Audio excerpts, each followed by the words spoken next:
Hello বন্ধুরা, চলো আজকে বাবাইয়ের খাবার তোমাদের সাথে শেয়ার করি। তো দেখো, এখানে আছে বিট, গাজর আর হচ্ছে কি একটু টুকরো কোয়াশ। তো এখানে আমি ফার্স্টে দেখো প্রেশার কুকারে সামান্য ঘি দিয়ে নিচ্ছি। আর এর মধ্যে আমি একটু কালো জিরা সম্বারা দেব। আর বাবাইকে আমি খিচুড়ি খাওয়াই, আজকে ফার্স্ট টাইম ওর জন্য আমি এটা ঝোল করছি। আর আমি টুকরো টুকরো করে ছোট ছোট করে কেটে ওর জন্য করি, কিন্তু আজকে আমি ফার্স্ট টাইম এরকম ট্রাই করছি। তো দেখো, এটাকে আমি মেশিনে কুচিয়ে নিয়েছি। তারপর এটা দিয়ে দিলাম, একটু সামান্য একটু এটাকে ভেজে আর কি ঝোল করব। তো তোমরা কেমনভাবে করো তোমাদের বেবির জন্য অবশ্যই বলো।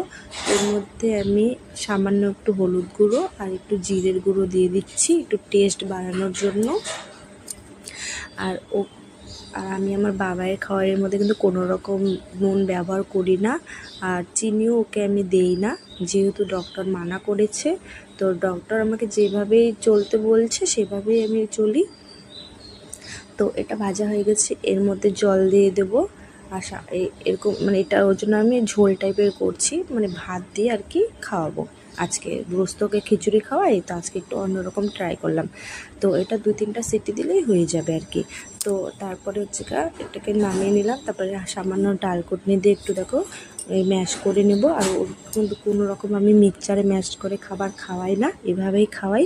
কারণ আমার বাবাই একটু দানা দানাই পছন্দ করে, বেশি ম্যাশ খাওয়ারও পছন্দ করে না। আর আমি ওকে কিন্তু খিচুড়ি দিই রোজ, সবজি টবজি মিলাই ডাল দিয়ে চাল দিয়ে খিচুড়ি বানাই করি। তো আজকে ফার্স্ট টাইম আমার বাবা এমন খাবে, আর ও এমন খাওয়ারই পছন্দ করে। তো আমার দেখো বাবাইয়ের খাওয়া রেডি হয়ে গিয়েছে। তো এর মধ্যে আমি আর একটু সামান্য ঘি দিয়ে দেবো উপরে। তারপরে বাস তৈরি। এখন চলো আমাদের বাবাইকে খাওয়াবো। তো তোমরা তোমাদের বেবিদেরকে কি খাওয়াও অবশ্যই আমাকে বলো। তারপরে দেখো, আর ও না বসে একদম খেতে চায় না।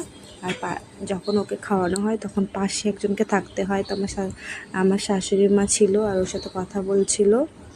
আর হাতে কিছু না দিলে তো খেতেই চায় না, খুব খুব দুষ্টুমি করে। তো চলো, দেখো গল্প করতে করতে ও খেয়েও নিল। তো চলো, টাটা, বাই বাই।